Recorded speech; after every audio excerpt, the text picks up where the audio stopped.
اسلم ایک محنتی لڑکا ہے، وہ صبح سویرے اٹھتا ہے، وہ باقاعدہ اسکول جاتا ہے، اس نے کبھی غیر حاضری نہیں کی، اسے تمام اساتذہ پیار کرتے ہیں۔ اب یہاں پر جو ہے اسلم کا نام ایک مرتبہ آیا ہے اور اس کے بعد وہ، اس نے اور اسے کے الفاظ استعمال ہوئے ہیں اور انہیں اسم ضمیر کہتے ہیں۔ یعنی ہم نے یہاں پہ بار بار یہ نہیں کہا کہ اسلم ایک محنتی لڑکا ہے، اسلم صبح سویرے اٹھتا ہے، وہ اسلم باقاعدہ اسکول جاتا ہے، بلکہ اس کی جگہ ہم نے وہ اور اسے، اس کی جو ہے اسم ضمیر استعمال کیے ہیں۔ مرجع کی تعریف دیکھیں۔ اسم ضمیر جس اسم کی بجائے یعنی جس اسم کی جگہ بولا جاتا ہے اسے مرجع کہتے ہیں۔ مثلا اوپر کی مثال میں اسلم جو ہے وہ مرجع ہے، یعنی کہ یہاں پر اسلم کی جگہ ہم نے اسم ضمیر استعمال کیے ہیں۔ ضمیر شخصی کی صورتیں۔ اسم ضمیر جب کسی شخص کی بجائے استعمال ہو تو یہ ضمیر شخصی کہیں گے۔ ضمیر شخصی کی 3 صورتیں ہیں: ضمیر غائب، ضمیر حاضر یا مخاطب، یا ضمیر متکلم۔ اس کے بعد دیکھیں ضمیر غائب ہے، اس کی تعریف دیکھ لیتے ہیں۔ یہ ضمیر اس شخص کے لیے استعمال ہوتا ہے جو ہمارے سامنے موجود نہ ہو، یعنی غائب ہو، اس ضمیر کو ضمیر غائب کہتے ہیں، مثلا وہ، اس، ان وغیرہ۔ ضمیر حاضر یا ضمیر مخاطب اس شخص کے لیے استعمال کیا جاتا ہے جس سے بات کی جائے، چونکہ ہمارا مخاطب ہمارے سامنے حاضر ہوتا ہے، اس لیے ضمیر کو ضمیر حاضر یا ضمیر مخاطب کہتے ہیں، مثلا تو، تم، آپ۔ ضمیر متکلم یہ وہ ضمیر ہے جو بات کرنے والا شخص متکلم اپنے لیے استعمال کرتا ہے، مثلا میں، ہم وغیرہ۔ اس کے بعد ہم نے بات کی تھی ضمیر کے صیغے یا صورتوں کے بارے میں۔ ضمیر شخصی کی ان صورتوں کو گرامر کی زبان میں صیغے کہا جاتا ہے۔ ہر ضمیر کی واحد اور جمع 2 صورتیں ہوتی ہیں اور اس طرح یہ 6 صیغے بن جاتے ہیں۔ ضمیر غائب، اس میں واحد غائب ہے تو وہ، اس، جمع غائب ہے تو وہ، ان ہو۔ ضمیر حاضر ہے تو واحد حاضر میں تو اور جمع حاضر میں تم، آپ۔ ضمیر متکلم، واحد متکلم میں صورت ہے میں اور جمع متکلم میں ہم۔ اس کے بعد ضمیر شخصی کی 3 حالتوں کے بارے میں پڑھا تھا: حالت فاعلی، حالت مفعولی، حالت اضافی۔ حالت فاعلی، جب کوئی ضمیر اپنے فاعل کے بجائے استعمال ہوتا ہے تو اسے ضمیر فاعلی کہتے ہیں۔ مثلا طاہر بہت نیک ہے، وہ بزرگوں کا ادب کرتا ہے، اس جملے میں وہ ضمیر فاعلی ہے جو کہ طاہر کی جگہ استعمال ہو رہا ہے۔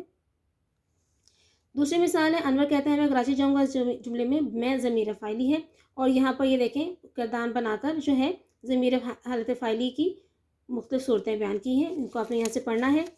اس کے بعد ہمارے پاس حالت مفعولی، جب کوئی ضمیر کسی مفعول کی جگہ استعمال ہو تو اسے ضمیر کی حالت مفعولی کہا جاتا ہے۔ مثلا سلیم بہت اچھا لڑکا ہے، سب اساتذہ اسے پیار کرتے ہیں۔ میں تمہارا بھائی ہوں، مجھے صحیح صحیح بات بتاؤ۔ ان جملوں میں اسے اور مجھے ایسے اسماء ضمیر ہیں جو مفعول کی، کام جس پر واقع ہو رہا اس کی جگہ استعمال ہوئے ہیں، اس لیے انہیں ضمیر مفعولی کہا جاتا ہے، یعنی سلیم اور میں کی جگہ سب، اسے اور مجھے ضمیر کی حالت مفعولی ہے۔ حالت اضافی، جو ضمیر کسی شخص یا چیز کا تعلق کسی اسم سے ظاہر کرے اسے ضمیر اضافی کہتے ہیں۔ مثلا احمد نہایت ذہین لڑکا ہے، اس کا حافظہ بہت اچھا ہے۔ علامہ اقبال رحمۃ اللہ علیہ عام قسم کے شاعر نہیں تھے، ان کے استاد مولوی میر حسن تھے۔ اب یہاں پر مولوی میر حسن کا تعلق علامہ اقبال کے ساتھ ہے تو اس لیے ان کے ہمارے پاس ضمیر کی حالت اضافی ہے۔ اکرم نے کہا میرا بھائی بازار گیا ہے، یہاں بھائی کا تعلق مجھ سے ظاہر ہے تو اس لیے یہاں پر میرا ضمیر کی حالت اضافی ہے۔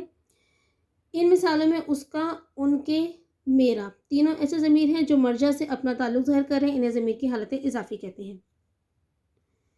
اس کے بعد اسم اشارہ اور ضمیر کا فرق ہے اور یہ گردانہ آپ نے یہاں سے یاد کرنی ہے۔ اسم اشارہ اور اسم ضمیر میں فرق یہ ہے کہ اسم اشارہ میں کسی شخص یا چیز کی طرف ہاتھ یا آنکھ سے اشارہ کرتے ہیں مثلا، لیکن اسم ضمیر میں کسی شخص یا چیز کی طرف دل میں اشارہ کیا جاتا ہے۔ نیز اسم اشارہ کے بعد اسم کا لانا ضروری ہے، وہ اسم جس میں جس چیز کی طرف اشارہ کیا جا رہا ہے اور جسے مشار الیہ کہتے ہیں، یعنی کہ یہ مسجد، اس میں یہ اسم اشارہ اور مسجد مشار الیہ۔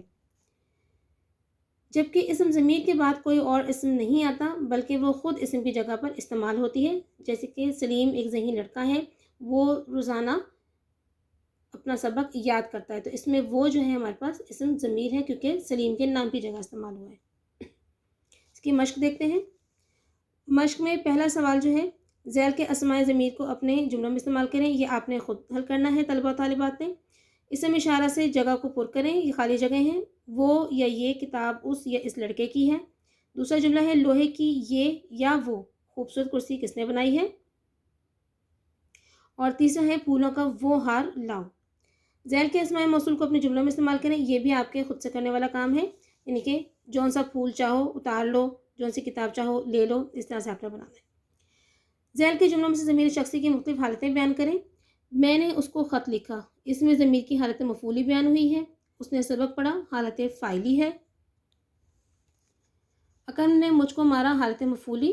انہوں نے ہرن کا شکار کیا، حالت فاعلی۔ اور اختر نے ہمیں سبق سنایا، حالت مفعولی۔ اس کے بعد ہمارے پاس یہ کثیر الانتخابی سوالات ہیں جو صفحہ نمبر 24 تا 26 تک ہیں۔ یہ تمام طلبہ طالبات نے خود حل کرنے ہیں۔ اگلے سبق تک کے لیے اجازت دیجیے۔ اللہ حافظ۔